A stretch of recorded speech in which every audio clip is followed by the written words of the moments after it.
ایک صاحب نے مجھے کہا, لندن سے فون کیا, میری بیوی میرے سامنے اسکائپ پہ ویڈیو کال پہ غیر مرد سے باتیں کرتی ہے, فحش باتیں کرتی ہے, میں کیا کروں؟ میں نے کہا 2 تھپڑ لگاؤ یار, یہ تمہارے سامنے بیٹھ کے کسی غیر مرد سے باتیں کر رہی ہے اور باتیں بھی پوری کھلی ڈلی. کہہ رہے تھپڑ لگاؤں گا جیل ہو جائے گی, مجھے تھپڑ لگاؤں گا کیا ہو جائے گی. رو رہا تھا وہ آدمی فون پہ یہ باتیں کرتے ہوئے مجھ سے, کہہ رہا تھپڑ لگاؤں گا, یہاں عورت پہ ہاتھ اٹھانے کی اجازت نہیں ہے کیونکہ ویمن رائٹس, خواتین کے حقوق, ٹھیک ہے نا, ویمن رائٹس. تھپڑ ماروں گا کیا ہو جائے گا, کیس ہو جائے گا, فوراً جائے گی کیس کر دے گی. میں نے کہا پھر طلاق دے دو. کہہ رہے بھائی ویڈیو نہ بنائیں پلیز, ٹھیک ہے نا.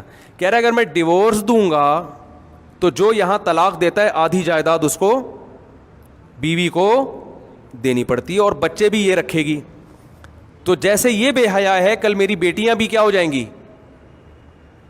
بے حیا ہو جائیں گی. تو میں نے کہا کہ ضرب الحبیب, اس کو تو نہیں کہا, وہ تو بیچارہ رو رہا تھا, اس کو میں کیا کہتا. تو ایک مشورہ ہے, ایک مقولہ ہے, ضرب الحبیبی زبیب, محبوب کی مار کیا ہوتی ہے, کشمش. تو میں اسے کہنے والا تھا اور لو لندن میں رہنے کے مزے, براڈ مائنڈیڈ, ٹھیک ہے نا, اسلام تو سمجھ میں نہیں آتا نا.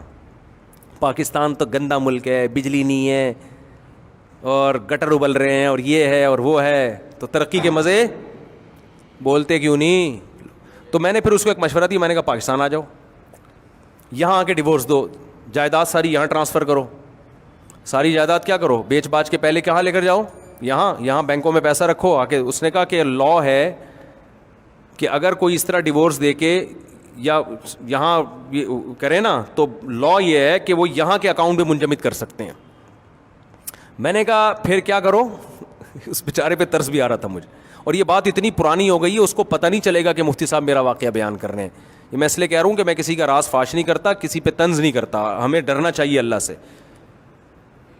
تو اس کو نہیں پتہ چلے گا, اور میں کچھ کریکٹر کردار بھی کیا کر دیتا ہوں, ہو سکتا ہے واقعہ لندن کا نہ ہو, واقعہ کسی اور کنٹری کا ہو, میں لندن کہہ کے. تو اس قسم کے جو کردار میں جو تبدیلیاں ہوتی ہیں نا, تاکہ جو اصل آدمی بھی اگر بیان سنے گا تو نہیں پہنچے گا وہاں تک, تو یہ میں چینجنگ کر دیتا ہوں بیان میں. اور یہ واقعہ بھی بہت پرانا ہے, میرا خیال ہے 7-8 سال کم از کم ہو گئے ہوں گے اس واقعے کو. اور یہ ایک واقعہ نہیں ہے بھائی, آئے دن ایسے واقعات آتے رہتے ہیں. تو ایسے موقع پہ اسلام کیا کہتا ہے, 2 تھپڑ لگاؤ انسان کی بچی بن جائے گی. یہ تو شادی ہم سے کی ہے, تم میرے سامنے وہاں بیٹھ کے